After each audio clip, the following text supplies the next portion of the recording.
The internet has given us access to more music than ever before. Some artists are beloved. I feel like this is what glitter sounds like. Some, not so much. I don't like that. I don't like my feet are sweating. But now there is a place to separate the garbage from the good, the alluring from the ordinary, the things your ears may not be ready to hear. I'd say anime outro music. Okay, because the energy's a little bit lower. Hosted at the WINO Studios in Anytown, USA. This is Z-Sides.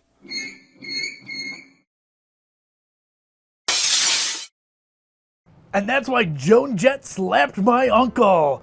We'll be right back with more of the Midnight Happy Hour after a word from our sponsors. Well, I don't know what to say, Pat. I mean, the show's going really well tonight. We just need one more request, and our host show is filled. Hello, caller. You're on the Midnight Happy Hour. What can I play for you? Hey, long-time listener, blah, blah, blah. I was wondering what you like to listen to music-wise. Well, here on the Midnight Happy Hour, we listen to all kinds of music. What would you like to hear? It's great to have an open mind and all that, but what do you listen to normally?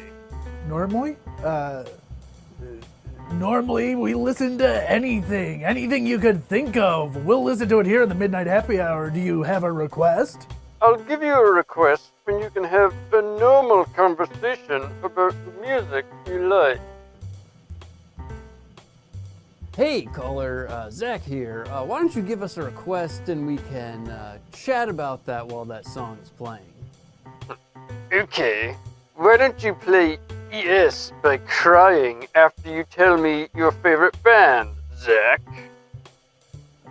We're breaking up phone tunnel by...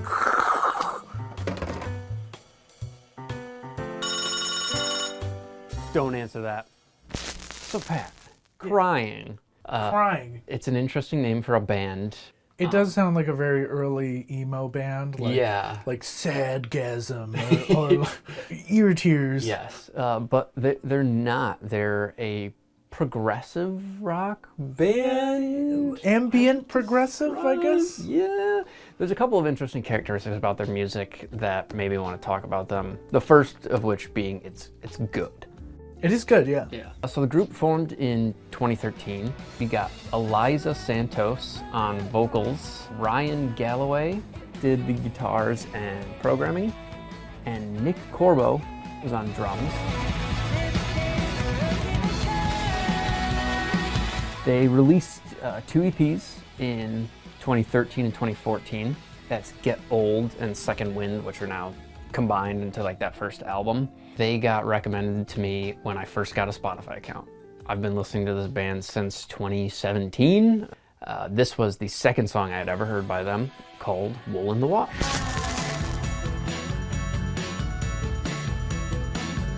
I like it.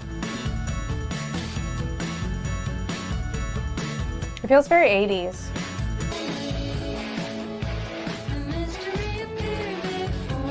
I feel like we're just following Laundry Day with this girl.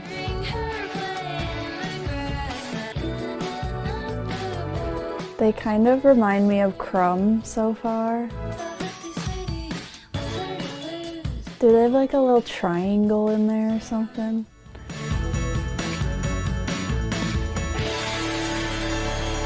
The triangle is doing a lot of heavy lifting right here. I take that back. I think it's a xylophone.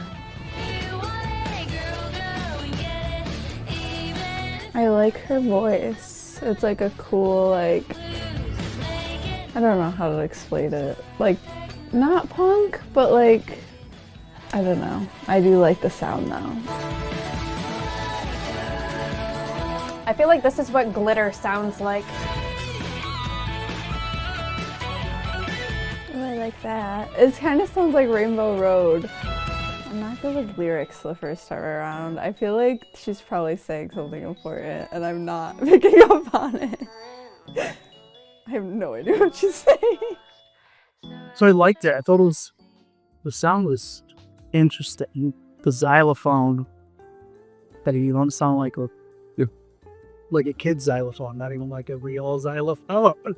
Or like an actual instrumental xylophone. I liked it. I liked the vibes. I kept coming back to the image of Pop-Tart Cat. Like, it felt like very, like, magical like that. I liked it a lot. It's definitely like alternative and like kind of like video gamey at parts. That was good. I was trying to figure out what they were saying. The only thing I really didn't like about it was I found it really difficult to like understand the lyrics for a lot of the time. The lyrics that I could hear seemed a little depressing compared to the music. It sounded like I was listening to Disney Channel. Let's all kill ourselves type of Disney Channel. So Pat, what do you think about Wool in the Wash? Wool in the Wash is a good one. It stands out on that second album.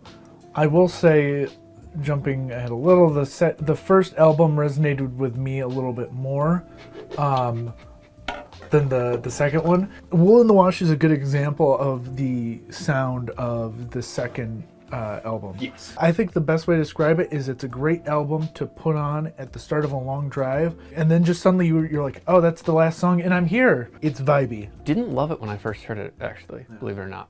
But listening to them kind of again and again over the past 7 almost years. 10 years, yeah, it's really grown on me, and I just think it's really cool. I think the production really sells them, which sets that second album apart. The production's production better. It's honestly incredible. The playing, the drum playing is amazing, the guitar playing is amazing. It's almost this mix of progressive rock, like dream pop and shoegaze, kind of like you said. I also get a little bit of anime intro music.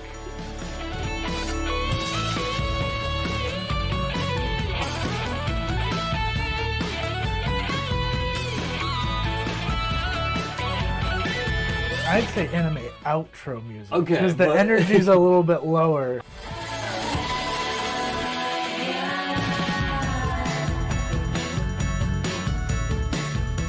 It's super kind of go, go, go, upbeat. Like, it's just got that sort of vibe to it. Just that chorus, kind of like the... It's just produced really well. For some people, this will be a negative, and some people this will be a positive. Crying really uses vocals as an instrument Yes. and not vocals. Yes. Non-lyrical people are like, yes, Yep. it's just kind of in with the wash, which I think is intentional. Yeah. It feels intentional. Again, if you say shoegaze influence, Yeah. that's very much the case with shoegaze. But I think for a lot of other people, you're going to be pressing on your headphones going, what is she saying?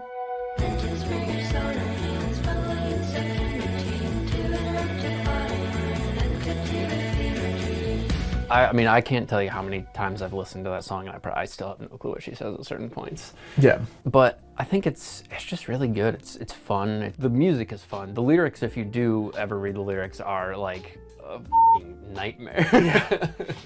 To borrow from Jalen, it's Outcast core. The second song that we showed, we're going back in time now to those first two EPs. This song is ES.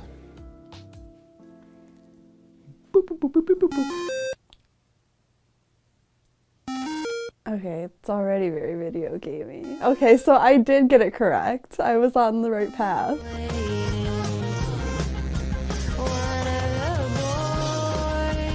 I played a lot of Mario last night, and so now I'm just having all this anxiety from the video game sounds. I'm very curious to like see when these were made because I could see it being like oh, let's do a nostalgia thing. I think it still sounds pretty 80s, but in a different way. It's an interesting choice with the video gaming. We try to, I guess, kind of understand like why. Yeah, this is very much like diving like face first into the video game thing.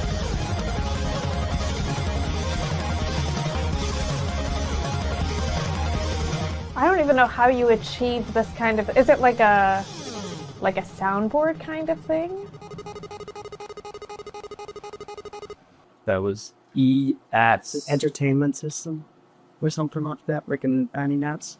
That's a great guess. I don't know, actually. Well, the video game, the synth, I don't even know how to explain it. The video game type music, I guess. Which is why I immediately went to like, is this supposed to be like entertainment system or something like that? So that made sense to me. But yeah, that definitely stuck out and was kind of like, this is weird. Why this? I liked it. I don't think I liked it as much as the first one, but it was definitely less of like a technical like song. I don't know. It felt like pretty nostalgic just in terms of like that like 8-bit kind of like video game sounds that you don't really like see anymore, like the Pac-Man kind of sounds and stuff like that. But I still enjoyed it. It felt much more like techno-y though. With some of the lyrics that I could hear, I could understand, it wasn't kind of focusing on the beat. It was kind of sounded like someone who, I don't know, was like putting on a face, I guess, putting on an act for other people. So, in terms of that lead instrument that you heard in that song, do you have any idea what it might be? I would assume it was electronic, but I don't know. Maybe a keytar. It's a Game Boy. So they basically have a program that they plug into an original Game Boy, and it allows them to tap into this original sound chip of the Game Boy, and then they can alter it. Oh, they just straight up use the Game Boy. That's really cool. I mean, it's very creative, and like you don't hear that every day. I mean, it's cool. It's innovative. It's definitely something that I wouldn't think of. They seem to get like a lot of range and variety with it. But I mean, I guess just for me, being into video games and stuff, it was just a little distracting. I would be shocked if they had like a very low number of monthly listeners, but we'll get there. The sound quality, just in terms of like you can tell that they put a lot of work into it. So. They actually have negative listeners. This is a great example of a band. We saw where they end up. Yeah. This is the origin story, and it is kind of batshit insane. It's very different. So you prefer this era, you say? I'm gonna say I prefer the energy in this era. Okay. The obvious thing that is different in this era is that they are, running the soundboard of a Game Boy as a prominent instrument. It's almost the only instrument sometimes. It sounds Yeah, there's definitely songs where it's absurd. I think when they have that as their core, they had something to pull you in. Yeah. Something to cut through the more ambientness of their later music. I think that having that as a focal point was good for them in some ways, and then in other ways it was clearly... There's songs where it's very obnoxious. Yeah.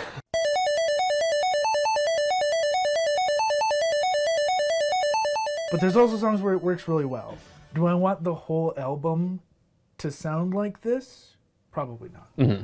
I think what I enjoy about it is that it gives some of the songs a clear focal point for them to be like, okay, we build around this. This is, I think, is a great example of a band's sort of, their humble beginnings and their sound then maturing. Oh yeah. Right? You have an idea. What if we made a band where the lead instrument is a Game Boy? Yeah. And that's it. It's like when you and I started talking, it was like, what if we had a show where we played people bad music? Yeah. Or weird music, and that was it, and then it evolved into a whole different thing, They started this in the college town of Purchase, New York. I don't know if we want to dox ourselves, but we know where that is. We do know where that is. It's the middle of nowhere. For anybody who lives in a moderately metropolitan area. Yeah. This is a good time we could throw up that meme of like I live in New York, and it's like, where you think I live? And then we can show SUNY Purchase. And I think it's safe to say that they're the biggest group to ever come out of Purchase, New York. Maybe someone did that it didn't. I don't feel like Bob Dylan. There's got to be somebody. There's somebody. Yeah. It's going to be like Michael Jackson was born there or something. This sounds like a bunch of college kids messing around, which is how a lot of great bands start. I mean, that's how Gorilla Toss started, you know? Same deal with Gorilla Toss, almost in a way, you know, where they change sound over Drastically, time. yeah. So the Gorilla Toss evolution is much slower, much more gradual. This is like almost immediate. I do think there's a lot of similar DNA. It's not like we're getting a different band. I think once you strip out the Gameboy soundboard, I think if you strip that out of the first album, there'd be a lot more very similar albums. So I think we'll jump into the third song, which is Premonitory Dream.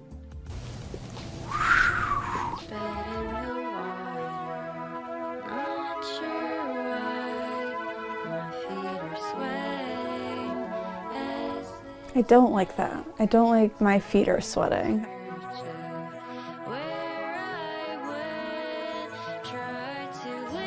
This sounds like the soundtrack to the movie It Follows.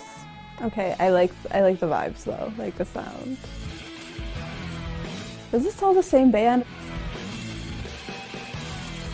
Sounds like 2000s pop. Like, not Avril Lavigne, but kind of like Avril Lavigne, Michelle Branch. It's kind of like a teenage dirtbag-esque kind of chord progression, like 80s, 90s vibe. Much more like positive sounding music than I would expect for a band called Crying. It sounds like, I don't know, like a generic rom-com song with background music. This is from the album. I can see why. This has a much wider appeal.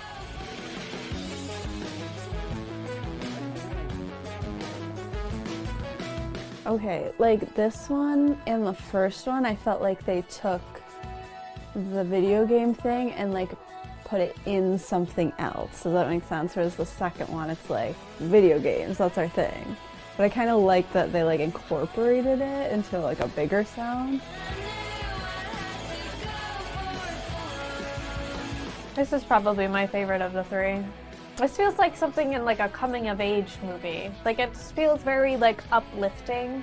I also can't understand what she's saying though, so the lyrics could be entirely opposite. I like that. That was my favorite one. Yeah, there's definitely the most wide appeal sounding that I feel like I've been hearing on the radio or, like I said, at the movie theaters. At least the lyrics, they're just not depressing, but just they paint an unpleasant picture. Like it's almost like she's like explaining like a nightmare.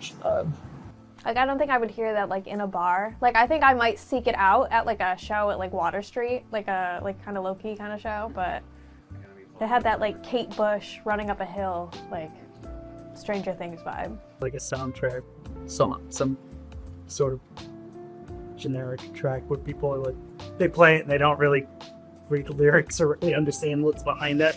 Which it was just saying and poppy kind of, not poppy, but I'm like softer on it. But it is For what kind of soundtrack for like what kind of thing? some rom-coms. So this was a song that I first heard by them, and it, I mean, immediately stuck with me. Sucked you in. Really good.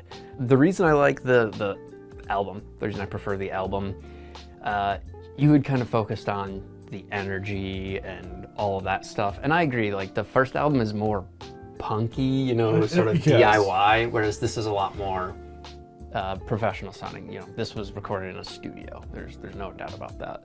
The playing, I think, is better here. But the main thing for me is I think the songwriting is really sharp.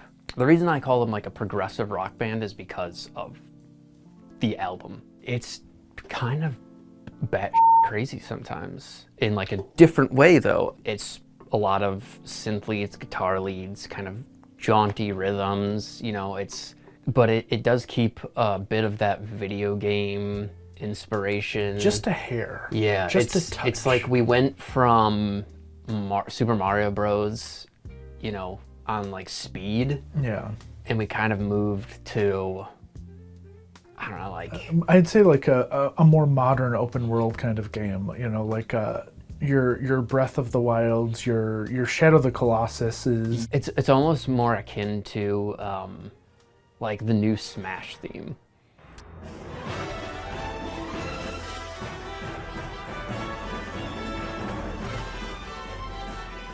if an American rock band was tasked with making the Smash theme. I think there is, like, you know, Southeast Asian pop music, a little in there. Sort of like the synth voice, some of the ambient moodiness of it. Mm-hmm. So I never would have thought to label them as progressive rock before you did. Okay. I wouldn't have known what to label it. I probably would have Yeah. gone more, like, gun to my head, I probably would have gone more shoegazy. Yeah. I think just because the openness, the breathiness, Right. the atmospheric moodiness. But when you said that, I was like, oh yeah, I get it. It's almost like, you know, a shoegaze version of like Yes. If Yes was like born a millennial and really liked anime or played a lot of Mario Kart. Yeah, played a lot of Mario Kart and was just like, man, the Fly Me to the Moon that they end Evangelion with is beautiful. One of the 12 versions of Fly Me to the Moon they play in Evangelion, that is very similar. And I can't remember which version because they play like 20 versions, but we'll put it up.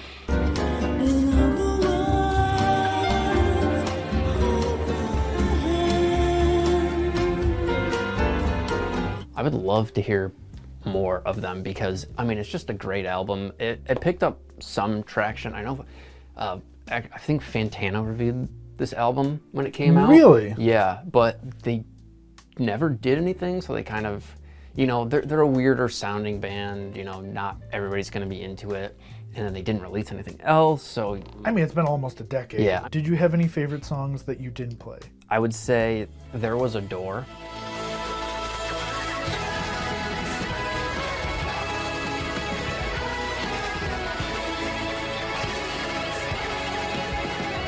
It's a little bit longer, and A Sudden Gust is the much slower one. I had thought about playing that one, but I was like, there's no way.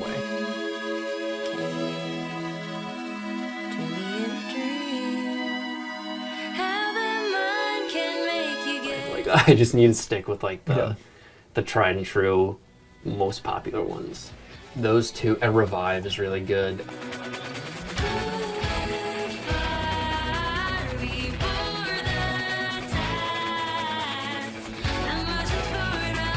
Well in Spring is like one of their other most popular ones. It's probably my least favorite song on this album, which is weird. It didn't do much for me either. Yeah, but everything else, Patriot, I think is really fun. Like, I love the album. It's a really cool sound. You know, it's not like it's my favorite album of all time, but it is worth talking about. And I think that there is a really interesting blend of genres going on here, of influences, and I just wanted to highlight them, and more people should definitely listen to at least Premonitory Dream. It's incredible. Now I'm going to do the thing where I name my favorite song and it was not on your list. Yeah. For me, it was Origin. Origin was good. I love the intro. It brings the energy of the first album into the more mature sound that you really register with.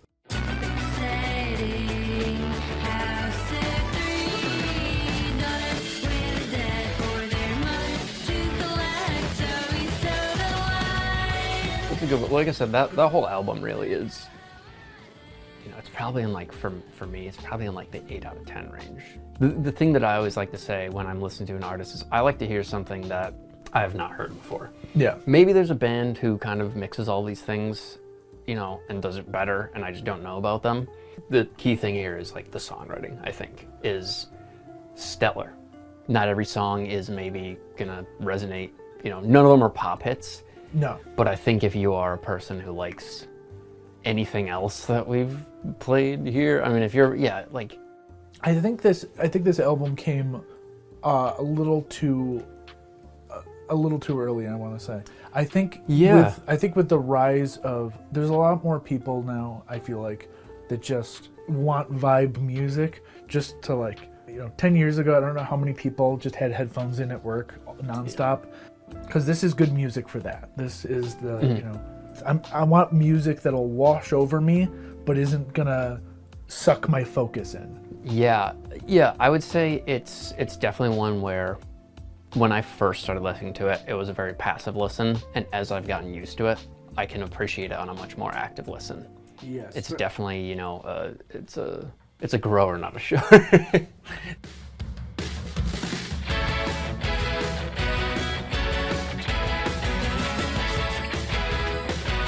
There's a lot of like ear candy elements of like things that you won't catch unless you really sit down and analyze them. Yep. But it's also doesn't rely on that. Like you can passively listen to it over and over again, and that be as far as you go with it. If you're listening to it the first time, like you said, you may not pay attention the whole time, but every once in a while something cool happens and it'll suck you in and be like, that was cool. Yeah. And then you move on.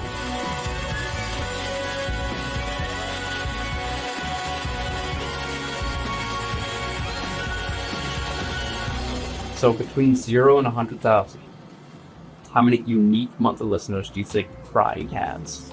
Maybe 65,000. I want to say like 40,000. I'm gonna say 15,000. They have 43.8 thousand. Wow, that was pretty good. Yes, work. I'm glad that they are getting success. Do you feel like they deserve more than that? Oh yeah, that was the sound quality, the creativity of it was crazy. Like that's very, I mean, it does give kind of like small town like band, but I've seen plenty of small town bands. No offense to local music in New York, but that was significantly better than I would have expected. As it should be right now. You think so? I think so, yeah. They've got at least 3 songs that I've heard that agree to. They remind me of Gorillaz, especially the first 2 songs. It's very Gorillaz to me.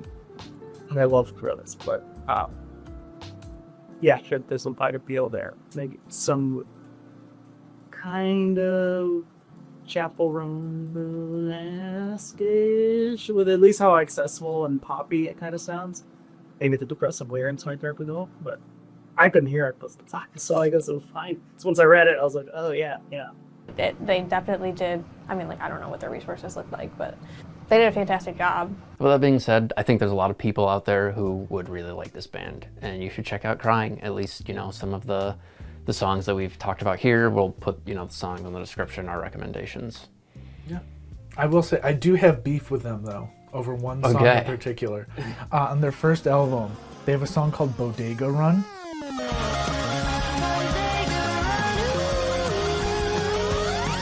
Yes. You're not running to a bodega in Purchase, New York. It's not a bodega. Look, that's a gas station. It's video games. They can be whatever they want. The creative liberty here is wide open. So, you could even think that maybe they were titling it as like, oh, this is music that would be used for if we made a 8-bit 2D platformer where there was a bodega run. This is the bodega run level in their Brooklyn themed video game. But I hope Crying is somewhere out there, and maybe we hear more music. But yeah, I didn't find anything when I was looking at any other bands. Maybe they do have one that's just like so tiny that I couldn't even find it. Or who knows, maybe they weren't actually even art students at SUNY Purchase, which would be weird. And then they all went on to like accounting and stuff like that. Crying. Woo. I'm not crying, you are. Stop calling us. We don't want to talk about our favorite music. Why are you so afraid to tell me what kind of music you like so much? Because screw you, that's why. Yeah, Pat, let me. Hey, caller, look, I think part of the reason that we're having difficulty, and I can't exactly speak for Pat, but, talking about your favorite music, your favorite bands is really difficult sometimes. I mean, you're really exposing who you are, letting a big piece of yourself out there, and sometimes you're afraid that you're gonna get judged, and so I guess we're a little shy about that, but since we are a radio station, I can tell you, I like to listen to a lot of King Gizzard and the Lizard Wizard, Car Seat Headrest, Radiohead. Hey, caller. I listen to a lot of kind of weird, different stuff. I don't know. All times, I really like Streetlight Manifesto, Mastodon, Gorillas. Those bands all suck. No, you suck. Your band You have sucks. terrible taste in music. Who even Stop likes listening to- what you listen You listen to terrible That's radio garbage. stations. What a jerk.